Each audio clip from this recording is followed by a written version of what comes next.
Welcome to America's Commercial Real Estate Show, your source for market intel, forecast, and strategies. Hello, I'm Michael Bull, and I appreciate you being with us. Our show today is brought to you by CommercialAgentSuccess.com. Check it out as the ultimate and commercial broker training. The most experienced agents around the world rave about it. You could try one of these videos at no risk. Just go to CommercialAgentSuccess.com. You sign in, get one, and if you don't think it's absolutely awesome within 3 days, you let me know. I created it. You let me know. I'll refund the money. What usually happens is people call, I want to refund it because I want to buy all 21 videos. But anyway, check it out, CommercialAgentSuccess.com. Well, today we have another fantastic show. One of the things that impact all of us are restaurants, and especially in the commercial real estate industry. More and more, we want the experiential properties, right, and have a lot of restaurants of all types, and they can impact us whether we're a lender, investor, developer, or property owner. And it's also kind of just an interesting topic because we're spending money there, right? Well, let's see what's really going on.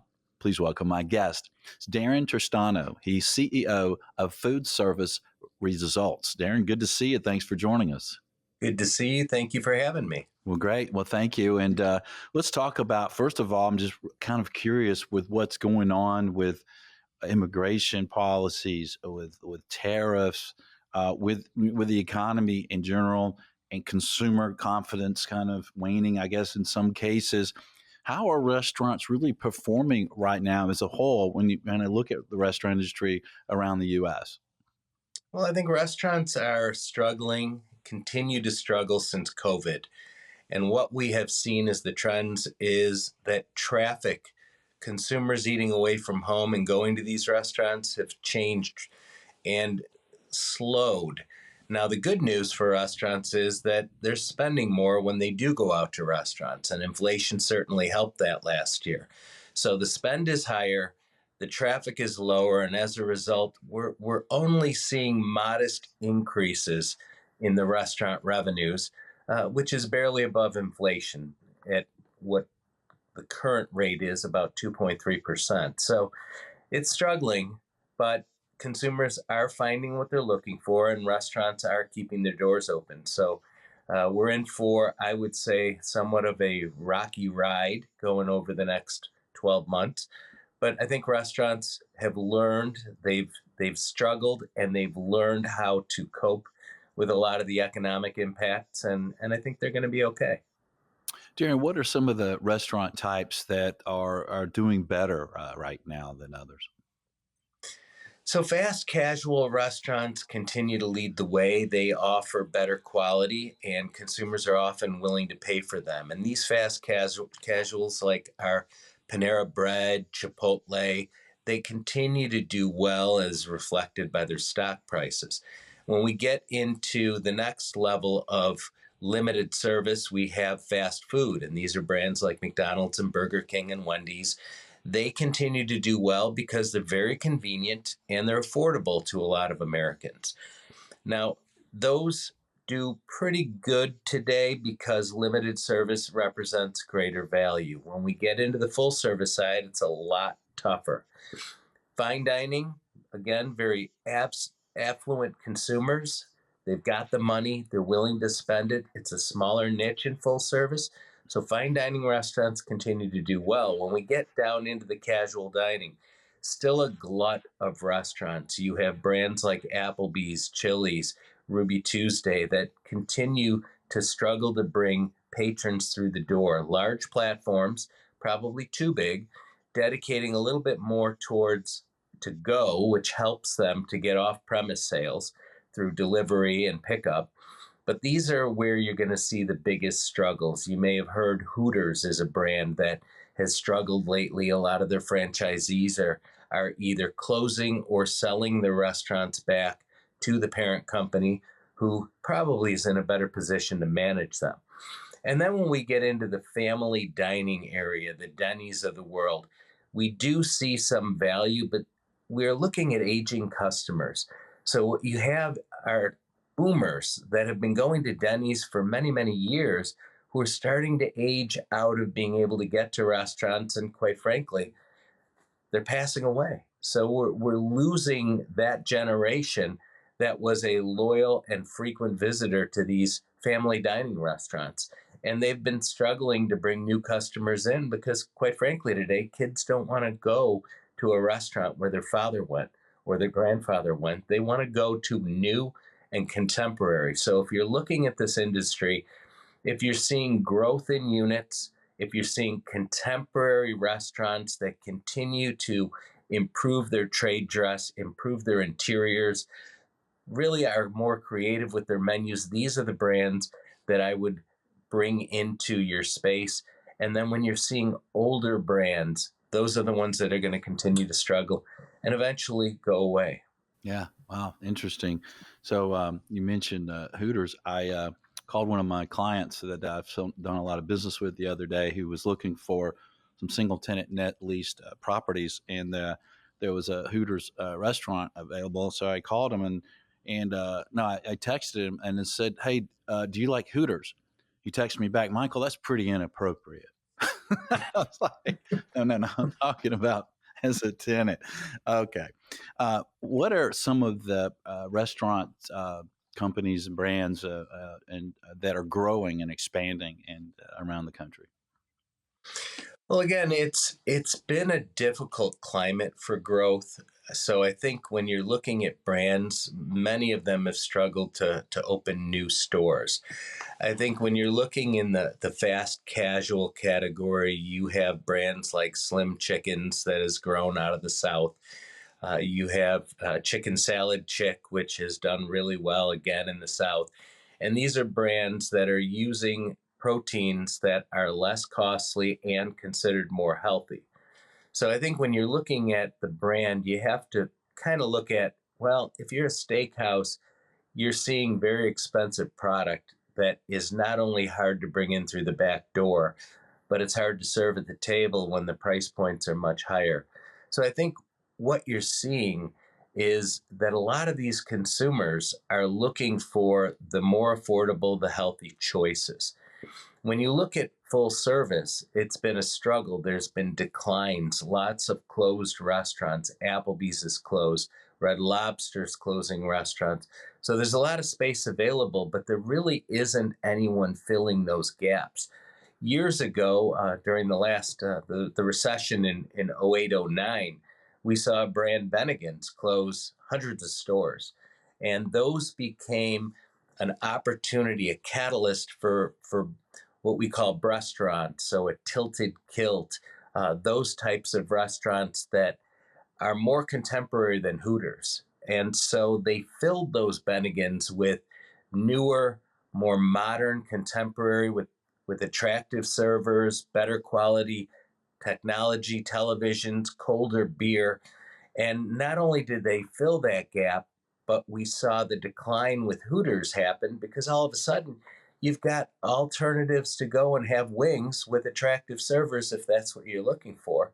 And ultimately, Hooters has struggled to keep those customers coming in.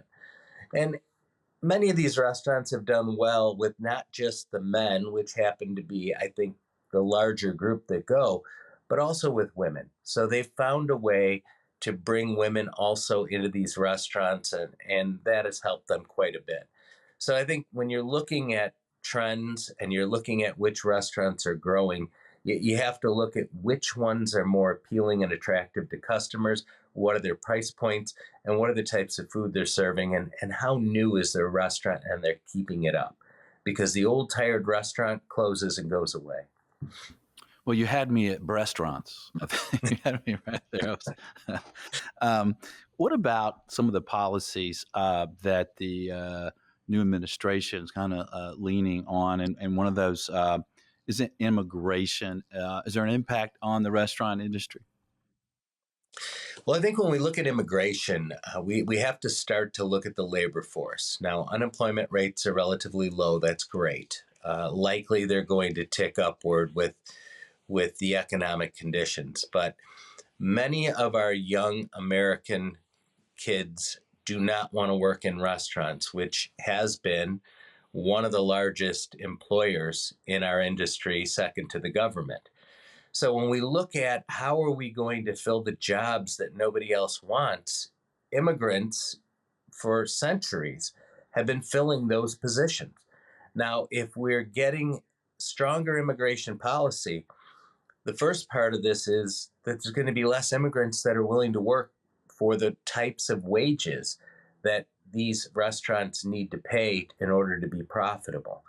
The other part of that is understanding what you need as an operator, as a business. If you're employing people, to make sure you get the I-9, you make sure you can verify that they're able to work in the country because they have a visa or because they're a citizen. Because if you don't, ICE is going to come down on you, and that can be very costly, very expensive.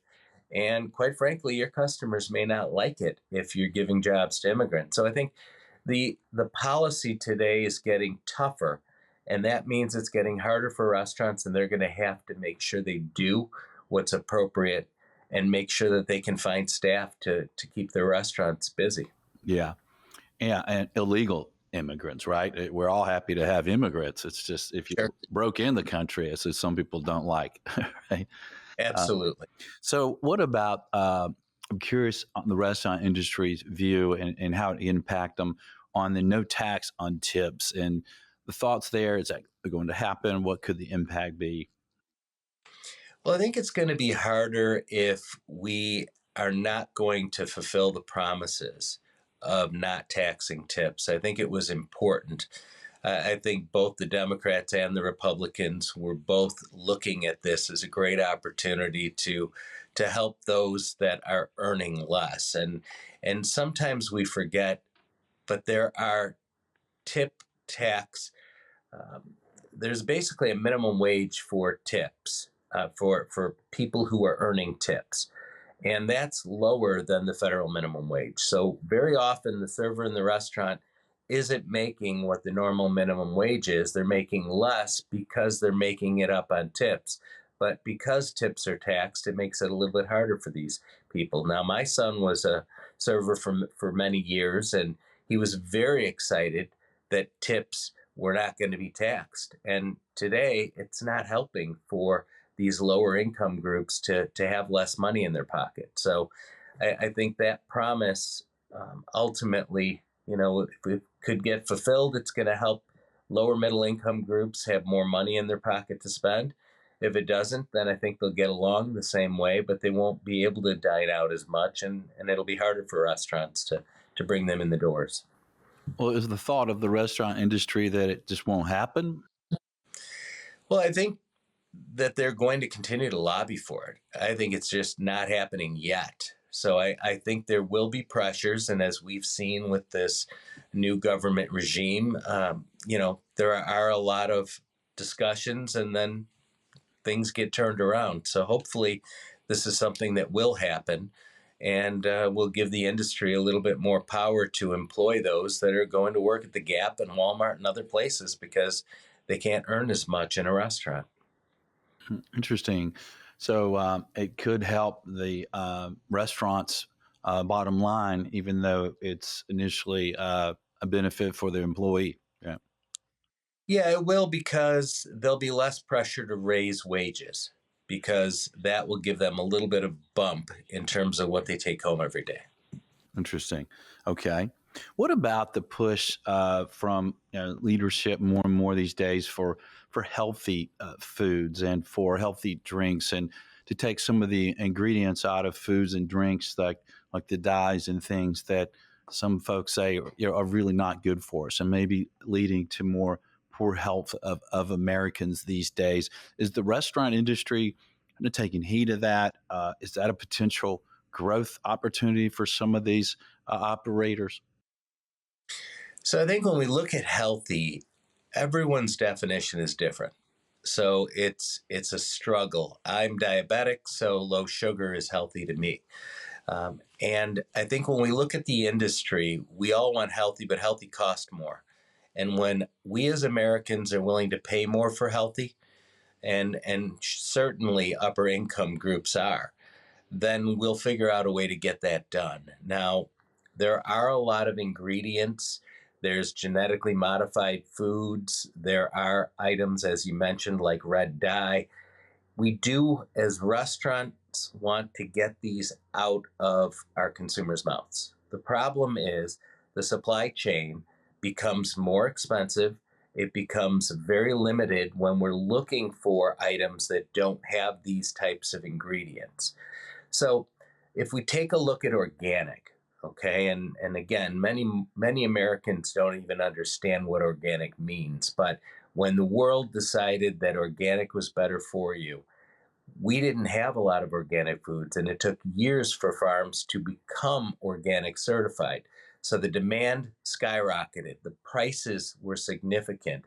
Consumers weren't going to pay for higher price points at that point.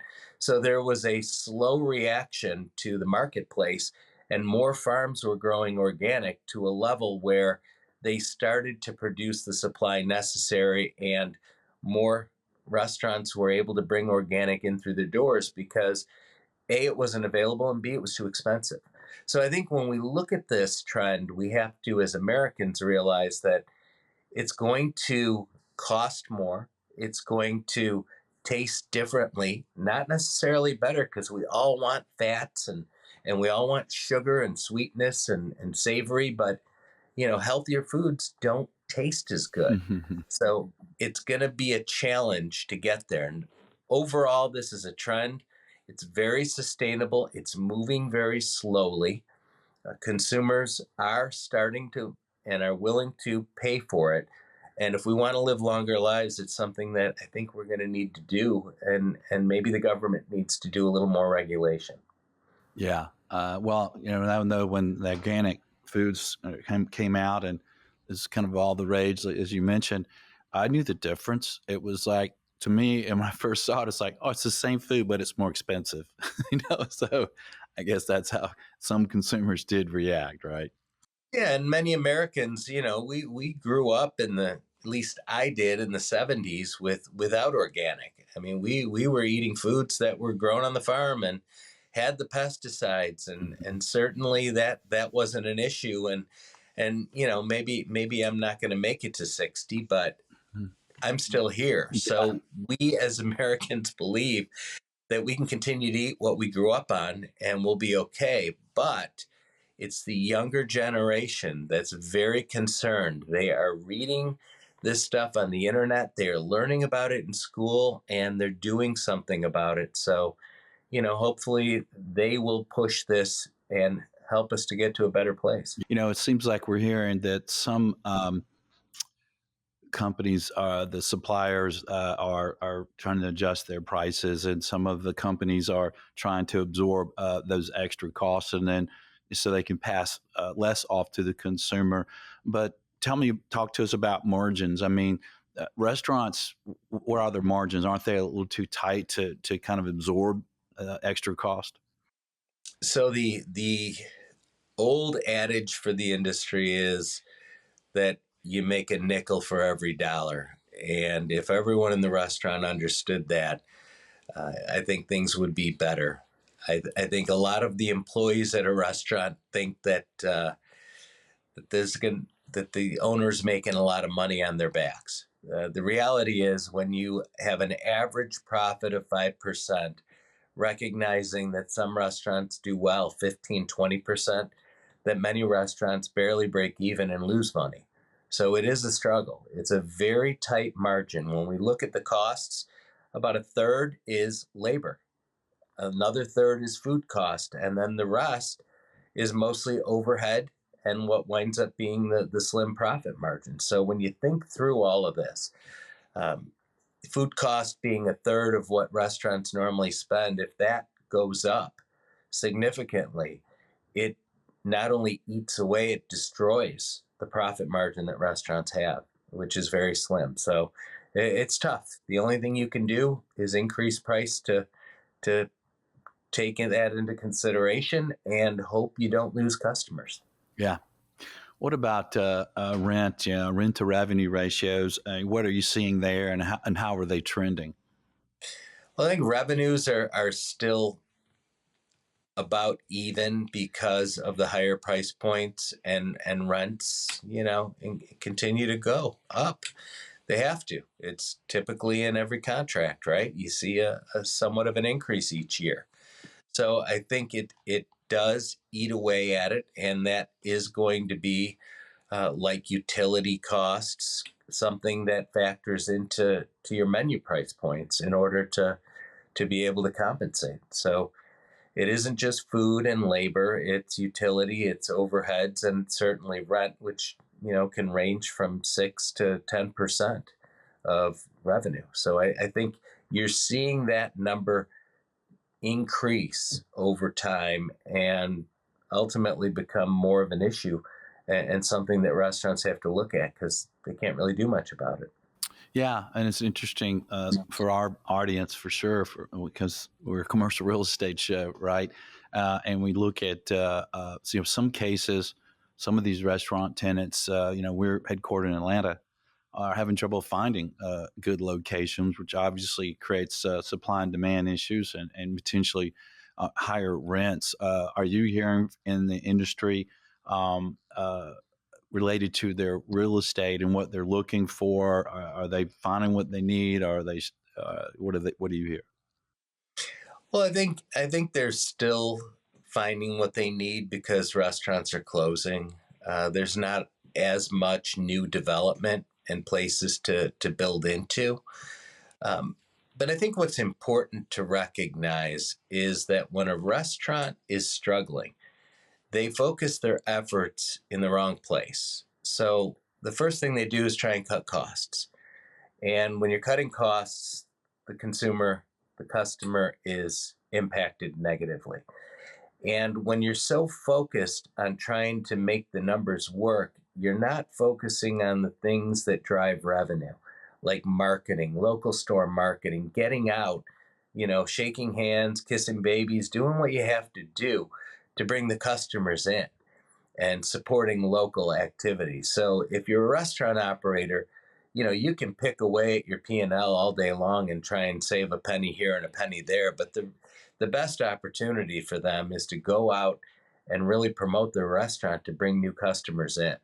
And that's where we struggle because, again, if you have two kids, for example, and one's a winner and one's a loser, you're spending 90% of your time on trying to make the kid who's struggling get back to where he needs to be or she needs to be, and you're not focusing on the winner. So the winner in this case is marketing your restaurant, driving people through your doors, and growing your revenue, and not worrying about your costs as they relate as a percentage to revenue. So hopefully, operators will do that. Now, if you're the landlord, maybe it's something you've got to build in, that they're going to spend a certain amount of money or make certain effort to promote their restaurant, because if you don't promote it, you're not going to be successful.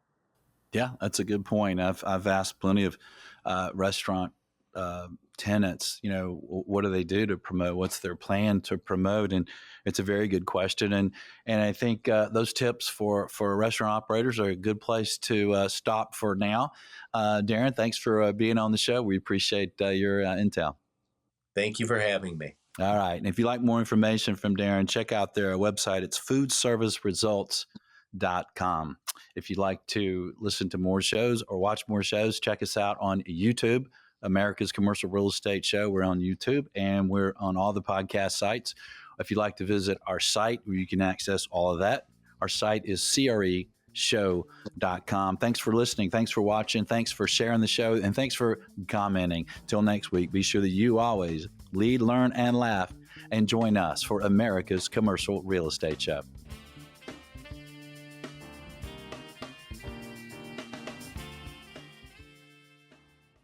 America's Commercial Real Estate Show is brought to you by Bull Realty, commercial real estate sales, leasing, and advisory services. Visit bullrealty.com or reach out to me directly. My email is michael@bullrealty.com.